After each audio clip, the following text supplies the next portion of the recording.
SSC ও সমমানের পরীক্ষা স্বচ্ছ ও সুশৃঙ্খল করতে কঠোর পদক্ষেপ নিয়েছে সরকার। প্রশ্ন ফাঁস ও গুজব প্রতিরোধে অনলাইন নজরদারি জোরদারের পাশাপাশি গঠন করা হয়েছে একটি বিশেষ মনিটরিং সেল। আজ শিক্ষা মন্ত্রণালয়ে আয়োজিত সংবাদ সম্মেলনে শিক্ষামন্ত্রী আনম এহসানুল হক মিলন জানান, পরীক্ষা সংক্রান্ত যে কোনো অনিয়ম দ্রুত শনাক্ত করতে এই সেল কাজ করবে। একই সঙ্গে জেলা প্রশাসক ও উপজেলা নির্বাহী কর্মকর্তাদের যুক্ত করে একটি বিশেষ ডিজিটাল নেটওয়ার্ক চালু করা হয়েছে বলেও জানান তিনি।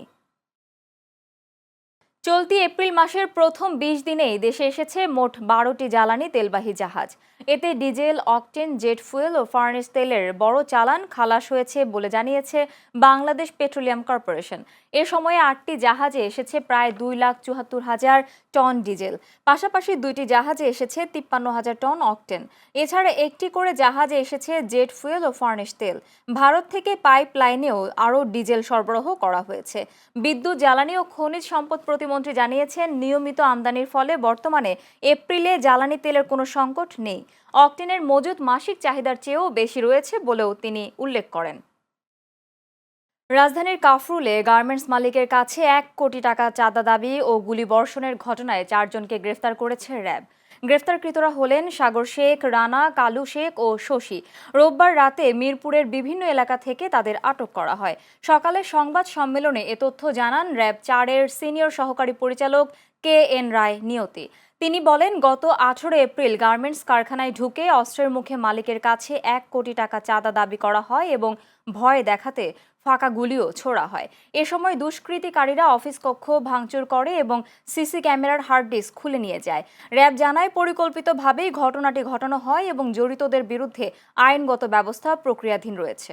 যাদেরকে গ্রেপ্তার করেছি এরা মোটামুটি এই ছোটখাটো চাঁদাবাজি, ছিনতাই এদের সাথে জড়িত এবং এদের বিরুদ্ধে এর আগেও বিভিন্ন থানায় আমরা রাজধানীর বিভিন্ন থানায় আমরা মামলা পেয়েছি আমাদের অপরাধ পর্যালোচনা করে, এবং তাদের রাজনৈতিক পরিচয় আমরা আরো যাচাই বাছাই করতেছি। এটা আমরা সংশ্লিষ্ট থানায় হ্যান্ডওভার করব। থানা আরো যাচাই বাছাই করে আইনগত ব্যবস্থা করবে। আসন্ন ২০২৬-২৭ অর্থ বছরের বাজেটে সিগারেটের মূল্যস্তর কমানো, সুনির্দিষ্ট কর পদ্ধতি চালু এবং সব ধরনের তামাক পণ্যের দাম বাড়ানোর প্রস্তাব দিয়েছে প্রজ্ঞা ও অ্যান্টি টোবাকো মিডিয়া অ্যালায়েন্স। আজ সকালে জাতীয় প্রেস ক্লাবে আয়োজিত প্রাক বাজেট সংবাদ সম্মেলনে এসব প্রস্তাব তুলে ধরা হয়। সংগঠনগুলোর দাবি, প্রস্তাব বাস্তবায়িত হলে তামাক ব্যবহার কমবে, অকাল মৃত্যু হ্রাস পাবে, পাশাপাশি সরকারের রাজস্ব আয় উল্লেখযোগ্যভাবে বৃদ্ধি পাবে। এ সময় তামাক কর ও মূল্য প্রস্তাবকে সমর্থন করে Bangladesh institute of international and strategic studies এর রিসার্চ ডিরেক্টর ডক্টর মাহফুজ কবির বলেন, মূল্যস্তর কমালে তরুণ ও দরিদ্র জনগোষ্ঠীর মধ্যে ধূমপান নিরুৎসাহিত হবে। এছাড়া অনুষ্ঠানে ঢাকা বিশ্ববিদ্যালয়ের অর্থনীতি বিভাগের অধ্যাপক ডক্টর রুমানা হক বলেন, কর কাঠামোর সংস্কার জনস্বাস্থ্য সুরক্ষার পাশাপাশি রাজস্ব বাড়িয়ে অর্থনৈতিক চাপ মোকাবেলায় সহায়ক হবে। এ সময় সংবাদ সম্মেলনে বিড়ি, জর্দা ও গুলের মূল্য ও কর হার বাড়ানোর প্রস্তাবও দেওয়া হয়। একই সঙ্গে ১৫% ভ্যাট ও ১% স্বাস্থ্য উন্নয়ন সারচার্জ বহাল রাখার দাবি জানায় সংগঠনগুলো। কর আরোপ এবং কর আদায় করতে না পারি, সেটা জনস্বাস্থ্যের জন্য একটা বড় হুমকি। সরকার যদি আমাদের এই তামাকের দাম বৃদ্ধি এবং কর প্রস্তাবটা মেনে নেয় তাহলে উইন উইন হবে। এতে জনস্বাস্থ্য সুরক্ষা পাবে এবং তামাক থেকে যে রাজস্বটা আসবে প্রায় ৪৪,০০০ কোটি টাকা বেশি। উত্তরা লয়ার্স কমিউনিটির উদ্যোগে অনুষ্ঠিত হয়ে গেল জমকালো ঈদ পুনর্মিলনী ও নবীনবরণ অনুষ্ঠান। রোববার রাজধানীর উত্তরায় এক রেস্টুরেন্টে বর্ণিল আয়োজনে মুখরিত ছিল আইনজীবীদের এই মিলন মেলা। অনুষ্ঠানের মূল আকর্ষণ ছিল নবীন আইনজীবীদের বরণ করে নেওয়া। পেশাগত জীবনের শুরুতে সিনিয়রদের সান্নিধ্য আর ভালোবাসায় সিক্ত হন নবাগতরা। শুধু নবীন বরণই নয়, বাঙালির ঐতিহ্যবাহী নববর্ষ এবং পবিত্র ঈদুল ফিতরের আনন্দ ভাগ করে নিতে আয়োজিত হয় ঈদ পুনর্মিলনী।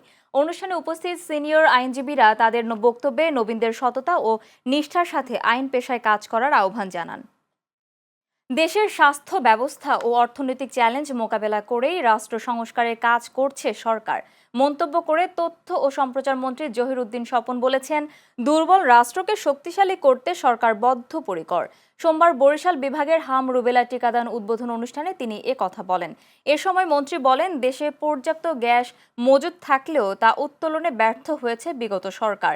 পরিকল্পনার অভাব ও আমদানি নির্ভর জ্বালানি ব্যবস্থার কারণেই বর্তমান সংকট তৈরি হয়েছে বলে মন্তব্য করেন তিনি। তিনি জানান, জ্বালানি সংকট মোকাবেলার পাশাপাশি হাম সংক্রমণ প্রতিরোধে কাজ করছে সরকার। এ সময় গণমাধ্যম কর্মীদের প্রতি অপতথ্য রোধে সতর্ক থাকার আহ্বান জানান মন্ত্রী। বিভাগীয় স্বাস্থ্য পরিচালক ডাক্তার শ্যামল কৃষ্ণ মণ্ডলের সভাপতিত্বে অনুষ্ঠানে উপস্থিত ছিলেন জেলা প্রশাসক Khairul Alam Sumon, police super AZM Mustafizur Rahman ও সিভিল সার্জন SM মঞ্জুরের এলাহি সহ প্রশাসনের কর্মকর্তারা। মাদারীপুরের শিবচরে উপজেলা পর্যায়ের কর্মকর্তাদের সাথে জেলা প্রশাসকের মতবিনিময় সভা অনুষ্ঠিত হয়েছে। সোমবার দুপুরে শিবচর উপজেলা প্রশাসনের আয়োজনে ময়নাকাটা সম্মেলন কক্ষে মতবিনিময় সভা অনুষ্ঠিত হয়। শিবচর উপজেলা নির্বাহী অফিসার HM ইবনে মিজানের সভাপতিত্বে সভায় প্রধান অতিথির বক্তব্য রাখেন মাদারীপুর জেলা প্রশাসক মর্জিনা আক্তার।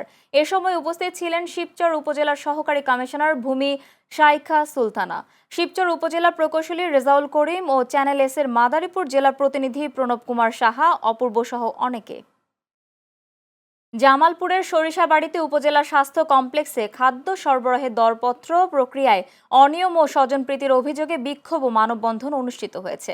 সোমবার দুপুরে হাসপাতালের সামনের প্রধান সড়কে সচেতন এলাকাবাসীর উদ্যোগে মানববন্ধন অনুষ্ঠিত হয়। মানববন্ধনে বক্তারা অভিযোগ করেন, উপজেলা স্বাস্থ্য কমপ্লেক্সের প্রধান অফিস সহকারী আব্দুল হান্নান নিজের সংশ্লিষ্টতা গোপন রেখে ও ভুয়া কাগজপত্র দাখিল করে মিশন কর্পোরেশন নামে দরপত্রে অংশ নেন। এ বিষয়ে এলাকাবাসী 16 মার্চ সিভিল সার্জন বরাবর লিখিত অভিযোগ দিলে কর্তৃপক্ষ তদন্ত কমিটি গঠন করে।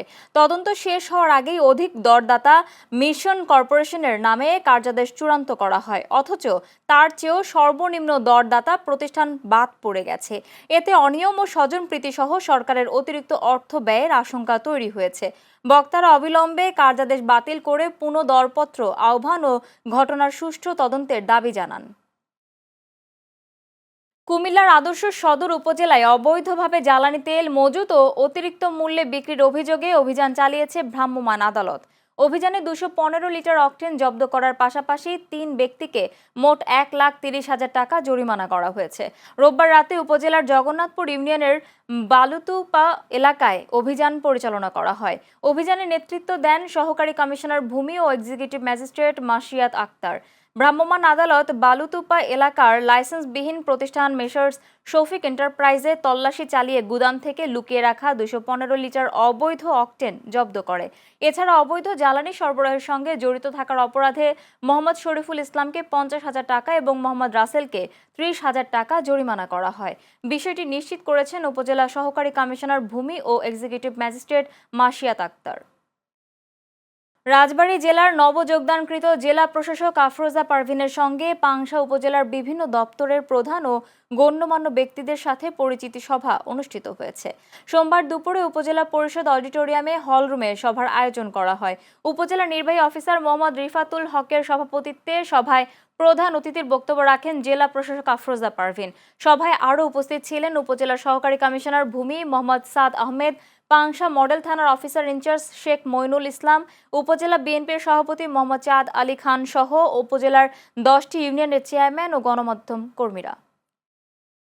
গাজীপুর সদর উপজেলার প্রান্তিক কৃষকদের উৎপাদন বৃদ্ধিতে সহায়তা দিতে কৃষি সম্প্রসারণ অধিদপ্তরের উদ্যোগে উপকরণ বিতরণ করা হয়েছে। সোমবার উপজেলা কৃষি অফিস প্রাঙ্গণে আয়োজিত এক অনুষ্ঠানে 24 জন প্রান্তিক কৃষকের মাঝে লতিকচু, মুখিকচু, তরমুজ ও আউশ ধানের বীজ, সার, কীটনাশক এবং স্প্রে মেশিন সহ মোট 24টি প্রদর্শনী উপকরণ বিতরণ করেন উপজেলা কৃষি কর্মকর্তা মোহাম্মদ হাসিবুল হাসান। অনুষ্ঠানে উপজেলা কৃষি কর্মকর্তা জানান, বাছাইকৃত দক্ষ প্রান্তিক কৃষকদের এ প্রকল্পের আওতায় আনা হয়েছে। তিনি বলেন, পর্যায়ক্রমে উৎপাদন বৃদ্ধি পেলে ভবিষ্যতে আরও কৃষকদের মাঝে এ ধরনের সহায়তা সম্প্রসারণ করা হবে। এছাড়াও আউশ ধান চাষিদের জন্য 4,000 টাকা এবং মুখিকচু চাষিদের জন্য 7,000 টাকা করে বিকাশের মাধ্যমে প্রণোদনা দেওয়ার ব্যবস্থার কথা জানান তিনি।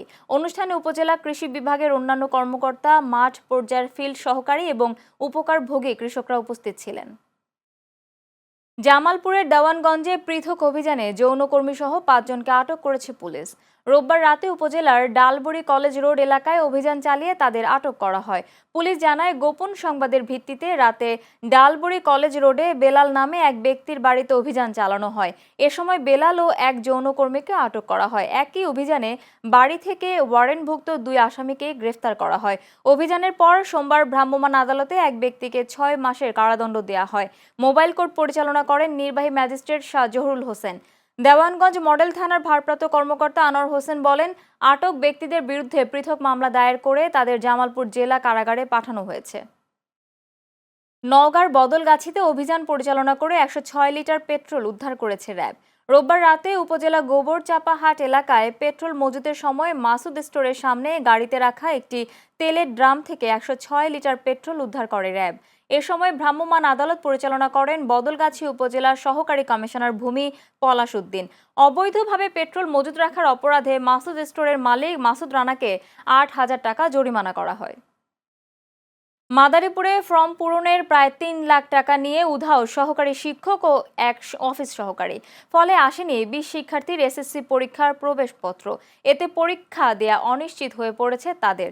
সোমবার সকাল থেকে দুপুর পর্যন্ত ঘটনার প্রতিবাদে বিদ্যালয় ক্যাম্পাসে টায়ার জ্বালিয়ে বিক্ষোভ করেন শিক্ষার্থী ও অভিভাবকরা। এ ঘটনায় মাদারীপুর সদর উপজেলার নির্বাহী কর্মকর্তা ওয়াদিয়া শাবাব জানান, প্রধান শিক্ষক বোরহান উদ্দিনকে তদন্ত করে প্রতিবেদন জমা দিতে বলা হয়েছে। প্রতিবেদনের পর অভিযুক্তদের বিরুদ্ধে ব্যবস্থা নেওয়া হবে। এছাড়া অভিযুক্ত 2 জনকে সাময়িক বরখাস্ত করার জন্য নির্দেশ দেওয়া হয়েছে। স্বাস্থ্য ও পরিবার কল্যাণ প্রতিমন্ত্রী ডাক্তার এম এ মুহিত বলেছেন, কেবলমাত্র টিকাদানের মাধ্যমেই হাম প্রতিরোধ করা সম্ভব। তিনি অভিযোগ করেন, বিগত সরকার ও অন্তর্বর্তী সরকারের সময় ভুল নীতির কারণে টিকাদান কার্যক্রম ব্যাহত হয়েছিল। সোমবার সিরাজগঞ্জের শাহজাদপুর উপজেলা স্বাস্থ্য কমপ্লেক্সে হাম রুবেলা টিকাদান কর্মসূচি উদ্বোধন শেষে তিনি এসব কথা বলেন। প্রতিমন্ত্রী বলেন, বর্তমান সরকার দায়িত্ব গ্রহণের পরপরই 15 দিনের মধ্যে হামের প্রাদুর্ভাব দেখা দেয়। সঙ্গে সঙ্গে সরকার এর চিকিৎসা ও প্রতিরোধে জরুরি পদক্ষেপ গ্রহণ করে। এর ধারাবাহিকতায় প্রথমে উচ্চ ঝুঁকিপূর্ণ এলাকায় এবং দ্বিতীয় ধাপে 5টি মহানগরীতে টিকাদান কার্যক্রম সম্পন্ন করা হয়। আজ থেকে দেশব্যাপী হাম রুবেলা টিকাদান কর্মসূচি শুরু হয়েছে। এ সময় উপস্থিত ছিলেন সিরাজগঞ্জের civil surgeon doctor Mohammad Nurul Amin এবং শাহজাদপুর উপজেলা স্বাস্থ্য ও পরিবার পরিকল্পনা কর্মকর্তা ডাক্তার মাসুদ রানা সহ অনেকে।